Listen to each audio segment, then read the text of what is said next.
para ti, Jesús. Aleluya. La verdad que llevo desde ayer con mucho dolor de oído. Estoy tomando antibiótico, amén, pero les voy a predicar la palabra. Amén. Amén. Les voy a predicar. Venía con la idea de predicarles, ayer lo dije, y leí un texto del Génesis, porque mi intención era predicarles sobre José, ¿vale? Sobre la vida de José. Pero estando en el culto de ahora y viendo el desarrollo del culto, pues el Señor ha volcado mi corazón hacia otro tema y voy a ser fiel creyendo que es la palabra que Dios tiene para nosotros en esta tierra. Amén. Os voy a leer unos textos de dos libros muy diferentes que parece que no tienen nada que ver, pero Dios me mostró algo ahí y me los conectó, esos textos, y de ahí Dios me dio un tema. Vamos a hablar un poquito de la historia de la iglesia. Amén. Vamos a ver un poco la historia de la iglesia, así por encima, porque la historia de la iglesia son 2000 años y hay muchísimos libros, muchísima historia, y no sería imposible en un mensaje poder darlo, ¿verdad? Pero sí algo que Dios me mostró y luego pues intentar aplicarlo a la iglesia. Amén. Para ello vamos a leer en el libro del profeta Ezequiel, capítulo 47, y dice: me hizo volver luego a la entrada de la casa, y aquí que salían aguas de debajo del umbral de la casa hacia el oriente, porque la fachada de la casa estaba al oriente, y las aguas descendían de debajo hacia el lado derecho de la casa al sur del altar. Me sacó, me hizo dar la vuelta por el camino exterior, fuera de la puerta, y dice el versículo 3, y salió un varón hacia el oriente, llevando un cordel en su mano, y midió 1000 codos. Todos sabemos la historia. 1000 cruza, el agua le llega a los tobillos. El varón mide 1000 codos más y le dice al profeta: cruza, y el agua le llega a las rodillas. 1000 codos más, cruza, el agua le llega a los lomos. 1000 codos más, y el varón no lo dice que cruce en la cuarta vez, ahí eso, pero sí que es verdad, dice que era un río caudaloso que yo no podía pasar sino a nado. Amén. Ahora vamos a leer el libro del Cantar de los Cantares, capítulo 6, versículo 10.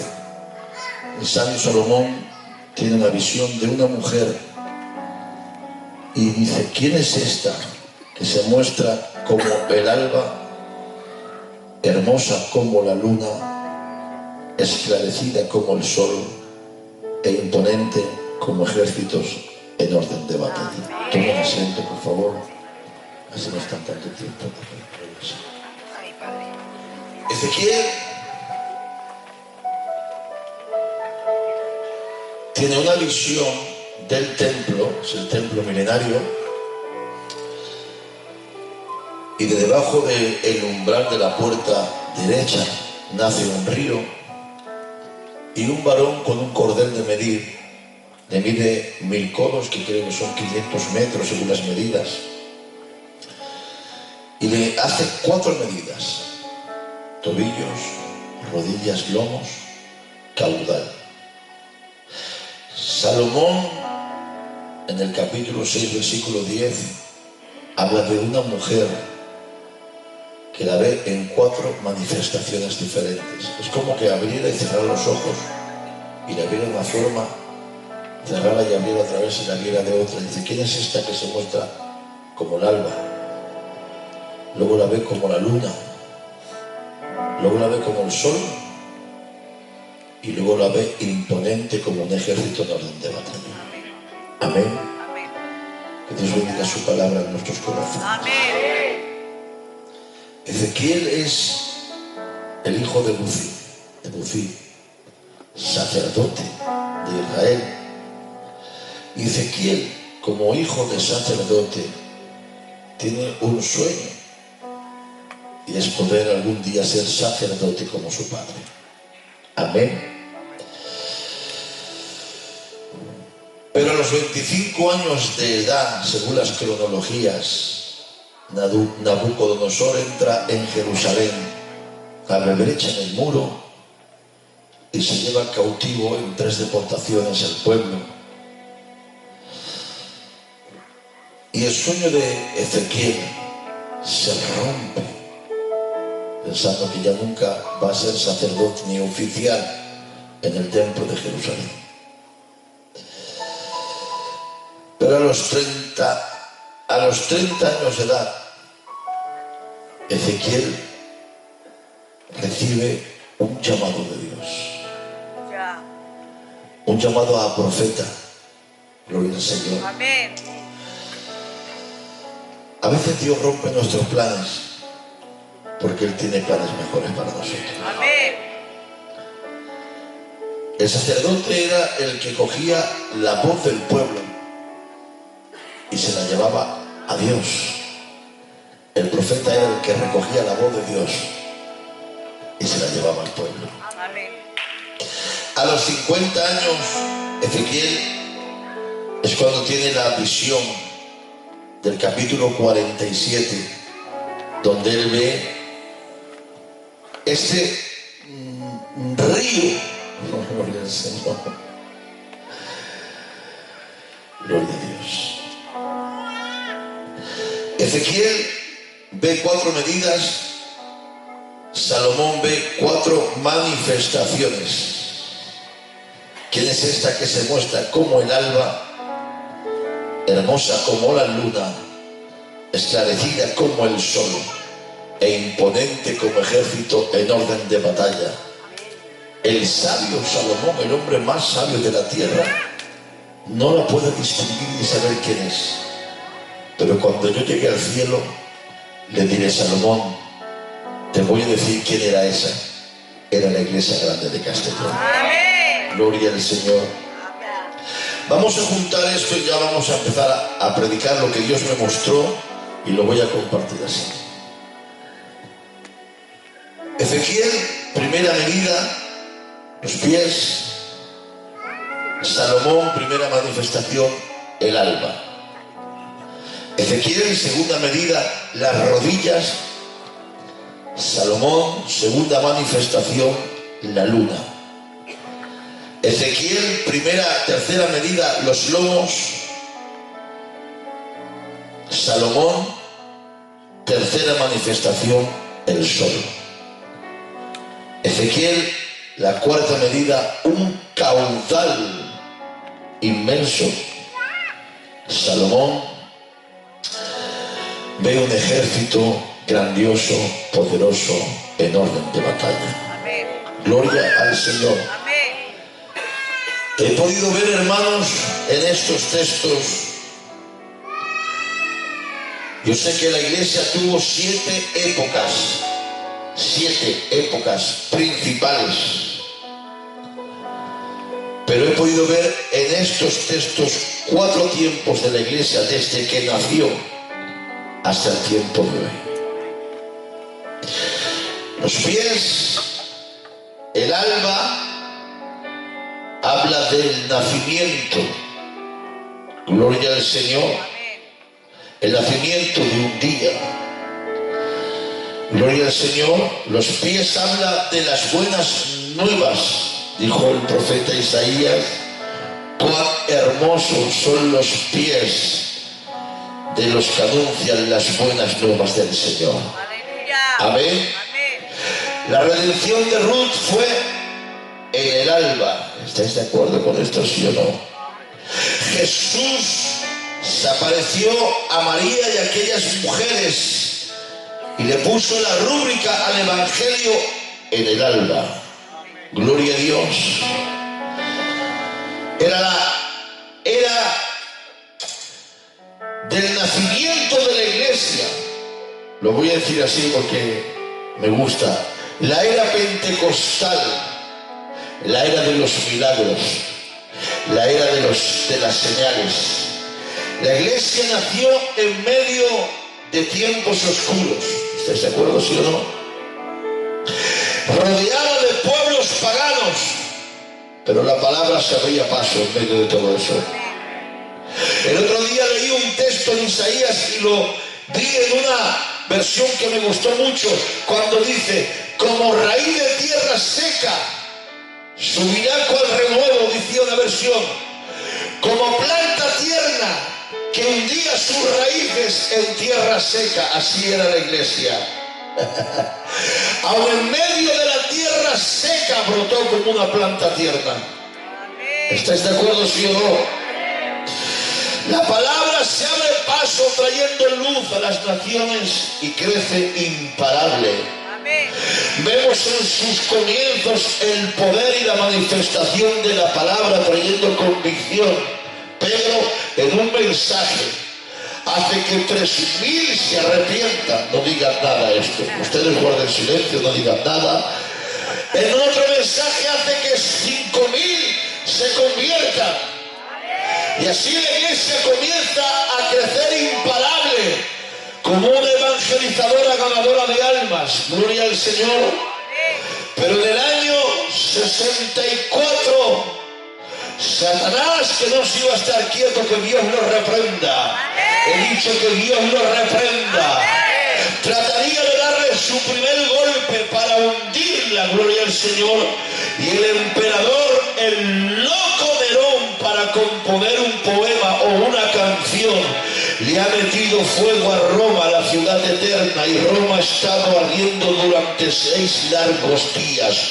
Cuando los romanos han podido apagar el fuego de su amada ciudad y la han visto destruida y en ruinas, los romanos se han encendido en ira, y Nerón, para tratar de desviar los sentimientos de ira de los romanos y aplacar la ira, ha echado la culpa al cristianismo y a los cristianos. Ha echado mano de algunos grandes líderes y les ha arrebatado la vida, y así comenzó Roma la persecución contra el cristianismo. Gloria al Señor. Así comenzaron a morir cristianos uno tras otro, hasta, dice la historia, más de 2 millones de cristianos murieron en 10 grandes persecuciones de Roma. Gloria al Señor. Murieron tirados en los fosos de los leones. ¿Saben cómo morían? Ellos, cuando iban al foso a morir comido por los leones, se ponían de esta manera. Los hombres se ponían en la periferia de afuera, las mujeres en el medio y los niños dentro. Y decían los hombres: si los leones se sacian con nuestras carnes, nuestras mujeres y nuestros hijos vivirán un día más. Si no se sacian con nuestras carnes, se saciarán con las carnes de nuestras mujeres y nuestros hijos vivirán un día más. Así nació la iglesia, hermanos. Así, muriendo en cruces como antorchas, quemados, castigados, pero ellos morían cantando alabanzas a Jehová.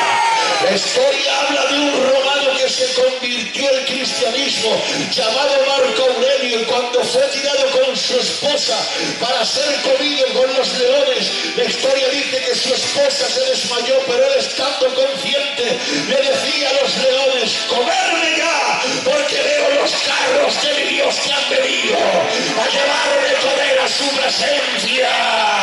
Así empezó la iglesia, hermanos.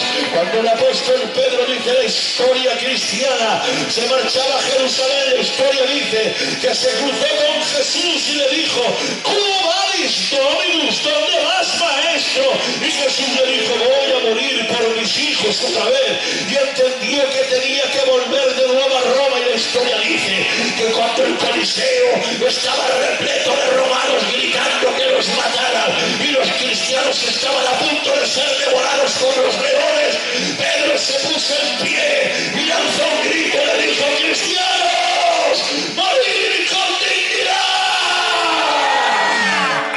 Eso era, hermanos, el nacimiento de la iglesia. Satanás quiso golpearla y hundirla, pero lo único que consiguió fue fortalecer su fe. Porque este pueblo es así: crece en la adversidad, se fortalece en la batalla. No hay demonio, no hay problema, no hay circunstancia, no hay nada que pueda parar Pero cuidado, como él no pudo con golpes, lo probó de otra forma y levantó herejes, filósofos para fundamentar a la iglesia sobre mentiras y misticismos, falsos maestros para mezclar la verdad con la mentira. Pero los padres de la iglesia prepararon discípulos que defendieron la fe y la doctrina. Vivan los hombres que tenemos, que saben defender con las escrituras la fe y la doctrina de la palabra del Señor. Se levantaron los padres apostólicos, los padres preniceanos, Ireneo, Ignacio y Justino Mártir, y los padres postniceanos, Agustín de Hipona, San Juan Crisóstomo y San Jerónimo, y mantuvieron de nuevo la iglesia de pie. Gloria al Señor. Pero a partir del siglo IV hasta el primer milenio, entramos en la segunda medida y la segunda manifestación, rodillas y luna, gloria al Señor.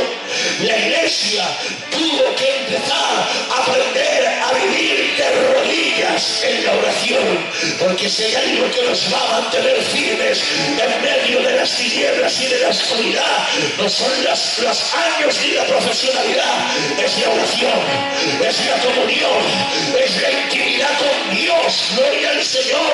La iglesia estaba en medio de la era del oscurantismo, así le llamaban.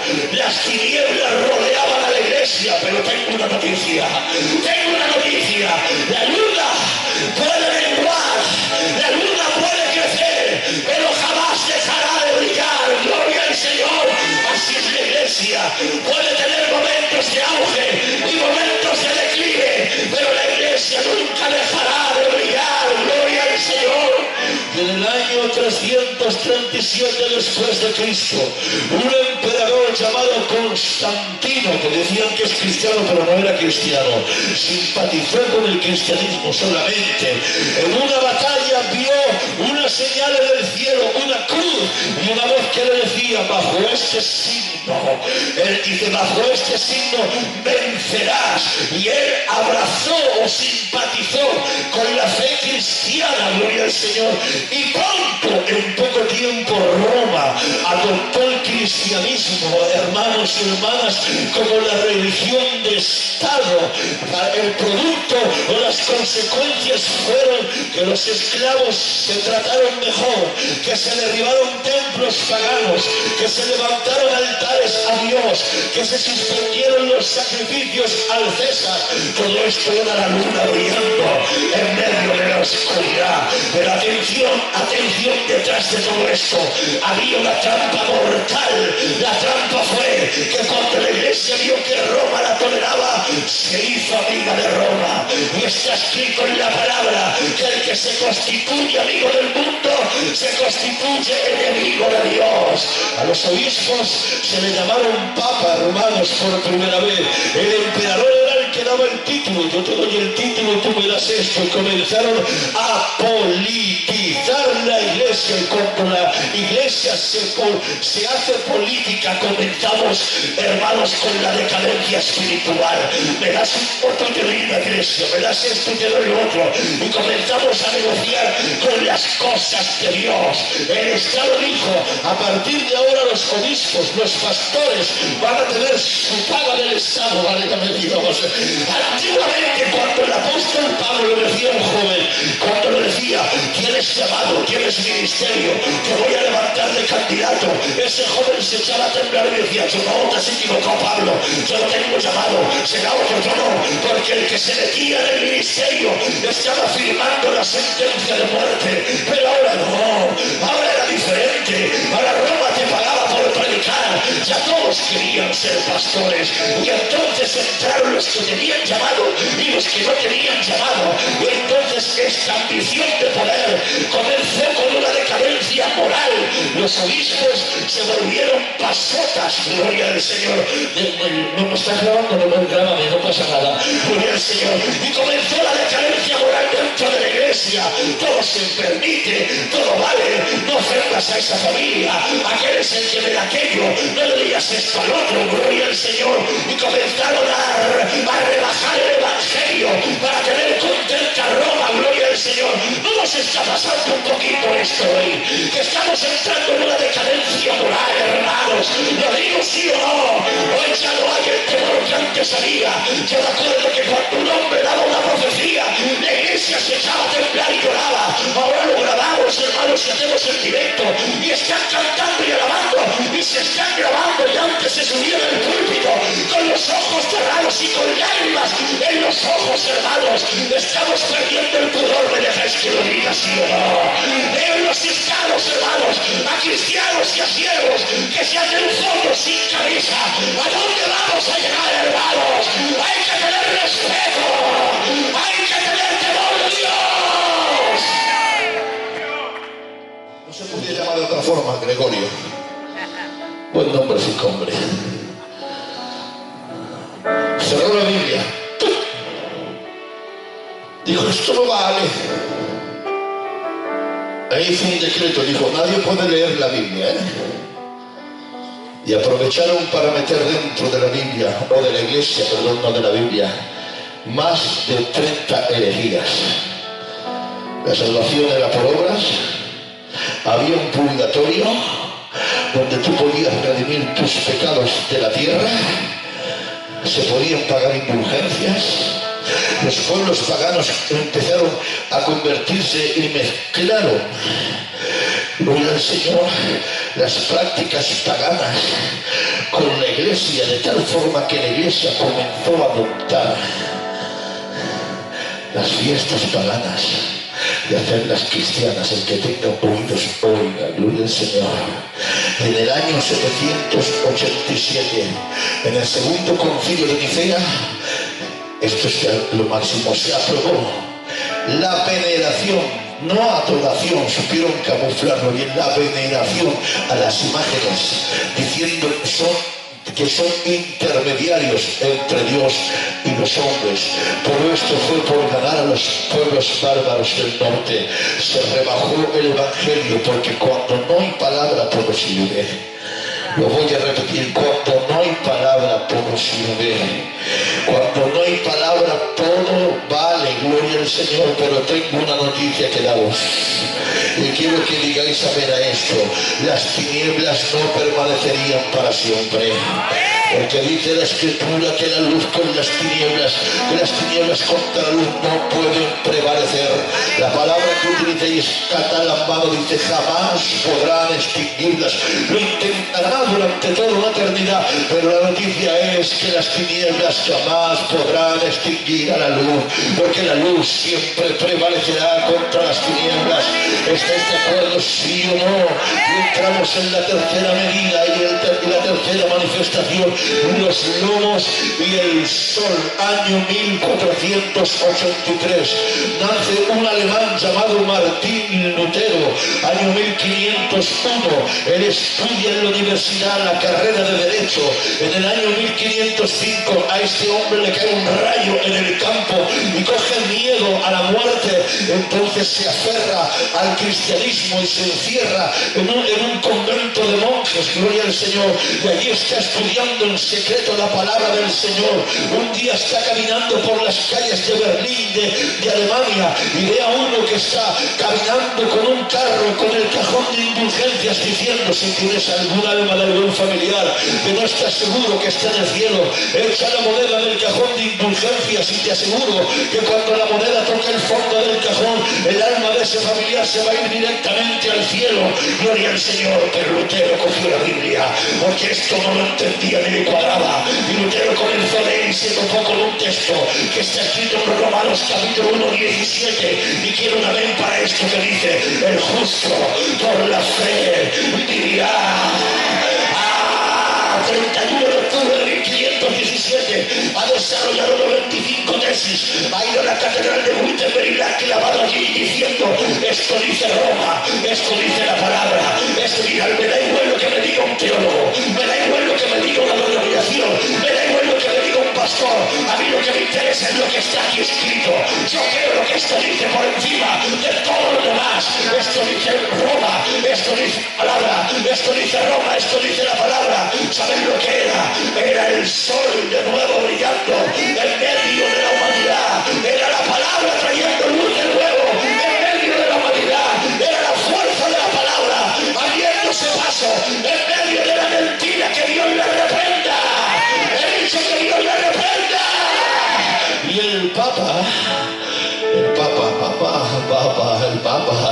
El Papa dijo: Lutero, me estás fastidiando mi negocio, Lutero. Me está menguando el dinero del cajón de indulgencias. Estás confundiendo, déjame tranquilo, Lutero. ¿Sabes lo que te hago? Te voy a excomulgar de la iglesia durante un mes para que reflexiones y te retractes de todo lo que has hecho. El emperador Carlos V le dijo: hombre, Lutero, que tú eres un hombre culto, que tú tienes futuro, que tú eres un hombre con carrera, ¿por qué te involucras en tantos líos? No te metas tanto, no te metas tan profundo contra esto. Tú tranquilo, que estás bien posicionado, que a ti no te falta de nada. Retráctate, mira, te voy a hacer una reunión, ¿vale? Para que te retrates y yo hablaré con el Papa, que te vuelva a meter de nuevo y te haga maestro, te dé una buena capilla para que tú estés tranquilo. Entonces los reunieron en un lugar donde había más de 100 cardenales y Lutero trajo su Biblia. Gloria al Señor, gloria a Dios. Y dijo: aquí están las escrituras. Le dijo a los cardenales: si alguno me demuestra que estoy equivocado de lo que estoy predicando, me arrepentiré. Dice: pero si no me lo demuestra, me mantendré firme. Y le dicen: Lutero, no sé si te has enterado que el mundo está contra ti. Y dice Lutero: pues si el mundo está contra Lutero, Lutero está contra el mundo, porque el que tiene el respaldo, la aval y la seguridad de la palabra y de la verdad, no hay nada que lo tumbe ni lo haga retroceder. ¿Sí o no? Los príncipes alemanes le dieron su respaldo y dijeron: nuestras conciencias no las va a gobernar ningún hombre más. Les sometemos a Dios. Y ahí nació un movimiento precioso llamado el canto del cisne. Gloria al Señor. Y comenzó la reforma. Pero claro, la iglesia católica no se iba a estar quieta, Pepito. No le iban a fastidiar el negocio tan fácil. Y con la reforma la iglesia católica levantó la contrarreforma. El concilio de Trento, en 3 sesiones, el Pablo III, Julio III y Pío IV metieron toda su refuerzo. Dijeron: la salvación es por fe, sí, pero por obras también. La escritura es igual que la tradición. El sacramento no son 3, son 7. La veneración a María es correcta, tienen ellos. Y el Papa y la Iglesia tienen toda la autoridad para cambiar las doctrinas y los dogmas que ellos quieran. Dios reprenda la mentira del diablo. He dicho que Dios reprenda la mentira del diablo. Todo esto, cuando la Iglesia se vio reforzada con toda la autoridad de Roma, promovió una persecución brutal a todos los que no eran católicos. O sea, nosotros nos persiguieron. Y en el año 1607 hubo una gran persecución europea promovida por un movimiento llamado la Santa Inquisición. Era santa, era muy santa la Inquisición, que arrebataba la vida del nombre de Dios. El gran inquisidor español llamado Torquemada tenía una cruz en el pecho, y esa cruz era un puñal, y cogía a los no católicos, a los reformados, y les decía: oye, abrazas de nuevo la fe católica. Le decía: no. Se sacaba el puñal o la daga y se brincaba en el cuello y lo mataba, y mató a más de 10.000 con ese puñal. Que Dios reprende el diablo. La noche de San Bartolomé en Francia, año 1572, más de 10.000 cristianos en un parque, en una plaza pública, le ataron las Biblias en el pecho y les decía: renunciar a esa fe de Lutero, renunciar a esa nueva doctrina. Pero ellos dijeron: no, preferimos morir con la Biblia atada del pecho que renunciar a la verdad que hemos recibido. Era la Iglesia que tenía de nuevo la fuerza de la palabra. Y la contrarreforma lanzó una gran persecución en Europa. Y todo esto hizo que la mayoría se fueran a Inglaterra, a la iglesia anglicana, que se desligó de Roma. Y de allí a América. ¿Sigo un poquito más? Sí, venga, va. La primera nación fundada en la Biblia. Allí se asentaron 13 colonias protestantes: los puritanos, los luteranos, los presbiterianos, los bautistas. Y tú me dirás: bueno, has nombrado los cuantos, podría decir los 13, te nombro 13. Y los pentecostales, porque nosotros somos los pentecostales. A ver, no eres pentecostal. Sí, amén. No me digas que... ¿Cuántos ¿Cuántos son los pentecostales? Levanten su mano y digan amén. Esa vez no me vale, solamente es un amén presbiteriano. ¿Cuántos son pentecostales? Levanten su mano y digan amén. ¿Y de dónde hemos nacido los pentecostales? Entonces ya tenemos que ir al siguiente paso. Cuarta medida, caudal. Cuarta manifestación, ejército en orden de batalla. Año 1825. Se levanta un teólogo llamado Alan Clark. Difundió la idea de que era el tiempo de enfatizar más en el estudio de la persona del Espíritu Santo, porque el gran olvidado en la Trinidad es el Espíritu Santo.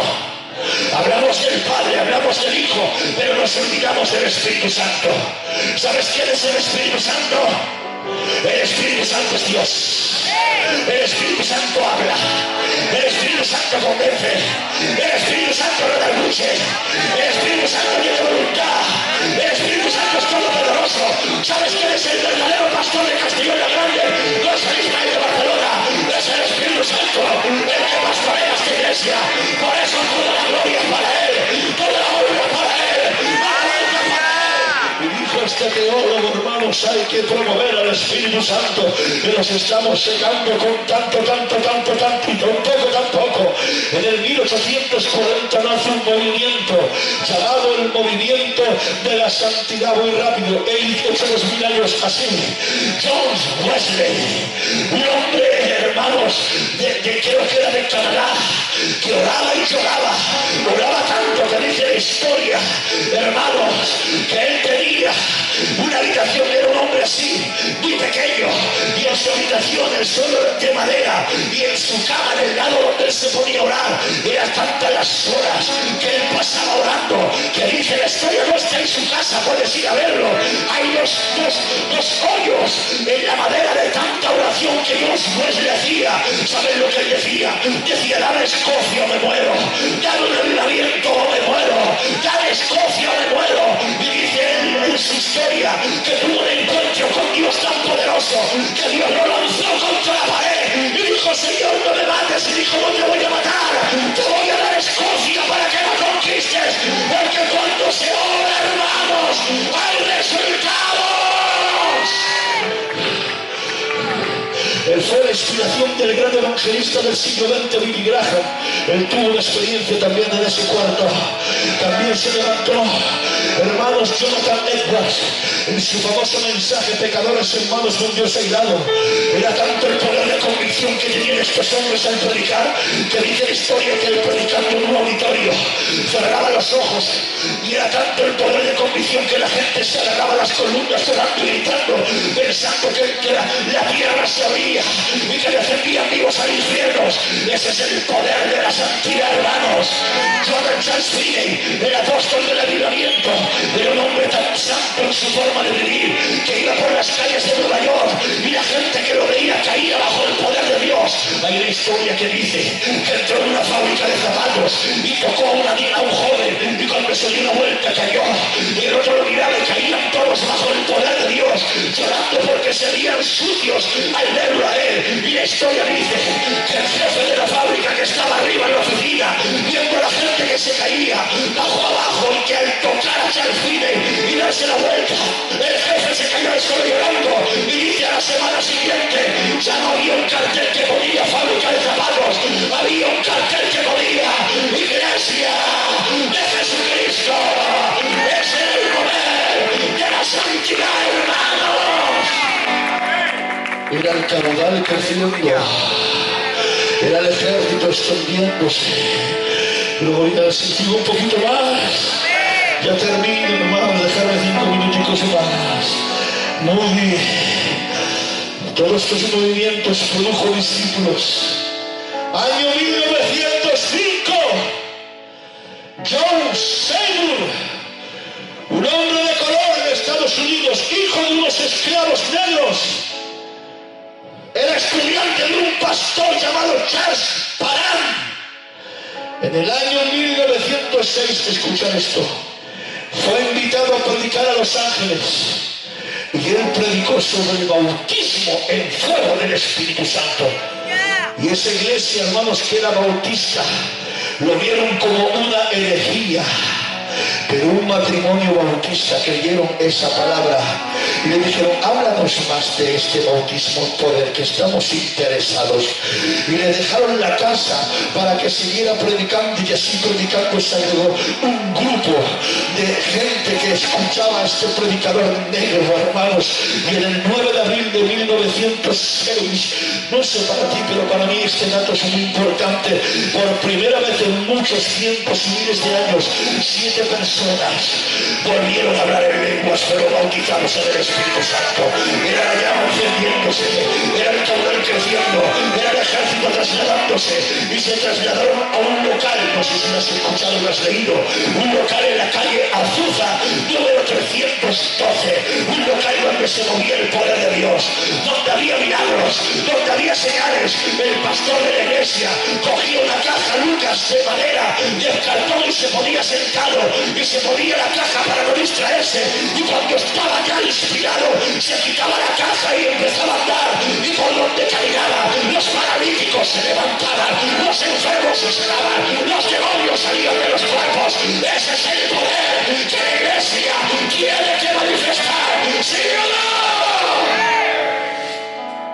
De ahí, hermanos, todos los líderes fueron influenciados. Y años más tarde, escuchad esto, un misionero se fue a Nicaragua y convocó una reunión de líderes para hacer un movimiento evangelístico histórico, el más grande de la historia, para poder conquistar el mundo. Respondieron más de 6.000 líderes cristianos en Nicaragua e hicieron un plan de evangelismo para salvar el mundo.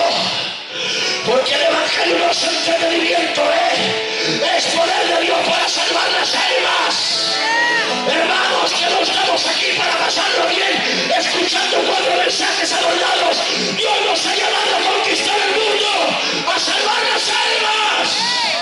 Y de ahí nació una denominación, no sé si te suena, llamada Asambleas de Dios, con más de 60.000 templos en el mundo. 60.000 templos en el mundo, hermanos. Era el ejército creciendo, era el caudal. Pero ahora tú seguro que te estás preguntando, vas a tocar la historia de la iglesia desde el aposento alto, el oscurantismo, Roma, la reforma, la América, el pentecostalismo y Filadelfia. Claro, tenemos que hablar de lo nuestro, ¿verdad, Lucas? Hay en Francia una gitana. Yo me he criado, no sé si conocen, se han sentido hablar del tío Jaime, el hermano José, el tío Emilio, todos ellos lo saben y lo habrán visto seguramente. El tío Jaime, yo me he criado con sus sobrinos toda la vida con ellos, y con toda la vida me han contado todas sus historias.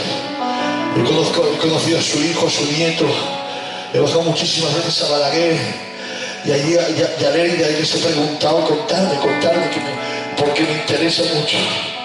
Una gitana en Francia tenía un nieto manico, nieto o nieta, no recuerdo, y no había forma de curarse. Una mujer de Asambleas de Dios estaba evangelizando y le dio un tratado y le dijo, tenga, esto es por usted. Pero la gitana no sabía leer y dijo, vale, gracias, y lo dobló y se lo guardó. Pues él se lo guardó. Pasaron los días y decían la historia esta, que el día fue a un supermercado a comprar, y cuando fue a pagar sacó el dinero y entre el dinero saltó el tratado y le dijo, oiga, por favor, es que yo no sé lo que pone aquí, ¿me puede usted decir lo que aquí pone? Y la cajera le dio y dijo, aquí pone que hay un Dios que sana. Amén. ¿Y me puede decir usted dónde tengo que ir para esto? Pues aquí pone en tal sitio, en tal calle, tal día, tal hora. La gitana habló con su familia, fueron todos allí. Los pastores hicieron una oración y Dios hizo un milagro. Aleluya. De ahí ya sabéis la historia, ¿verdad? Comenzaron a venir al culto. Y un hombre que es nuestro Padre espiritual que ya está con el Señor, que ha hecho una obra maravillosa. Murió predicando en la India, hermanos, abriendo iglesias, llamado Clement Le Cosset.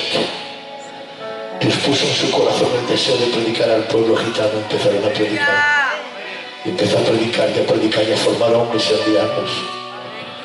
Era el caudal creciendo, jóvenes, era el caudal creciendo. Y era el ejército creciendo, hermanos. Esto es imparable. Se empezaron a abrir iglesias. La primera, creo, si no mal recuerdo, la primera creo que fue Balaguer, la Reguereta se llama, la primera, la madre, es la primera iglesia que se abrió en España, luego Balaguer, luego empezaron a abrirse iglesias, Albalate de arzobispo, y empezaron a abrirse iglesias por todas las partes, en Madrid, en Barcelona, en Valencia, en Castellón, en Andalucía, en Portugal, en toda Francia, en Bulgaria, y hoy somos la sexta denominación más grande del mundo. Dios va a seguir rescatando almas, Dios va a seguir rescatando jóvenes, Dios va a seguir levantando predicadores, Dios va a seguir haciendo su obra, porque somos la iglesia de Dios. Esto es imparable. Tenemos la fuerza de la palabra, tenemos la fuerza del Espíritu. Iglesia de Castellón, vamos a levantarnos en este último tiempo como un ejército de orden de batalla. Vamos a levantarnos en este tiempo, hermanos. ¿Quién es esta que se muestra como el alba, hermosa como la luna, imponente como el sol, y como un ejército de orden de batalla? Te lo digo, es Castellón la madre. Somos un ejército imparable. Jóvenes, vamos a predicar a los jóvenes, vamos a ir a los barrios, vamos a sembrar la palabra, vamos a rescatar almas para Dios.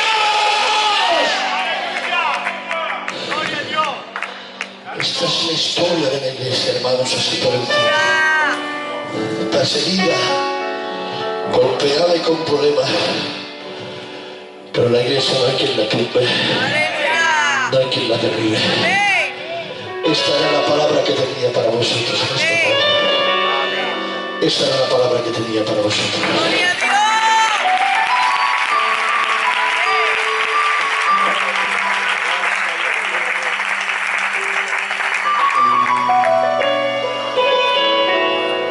Gloria a Jesús. Amén. Gloria al Señor.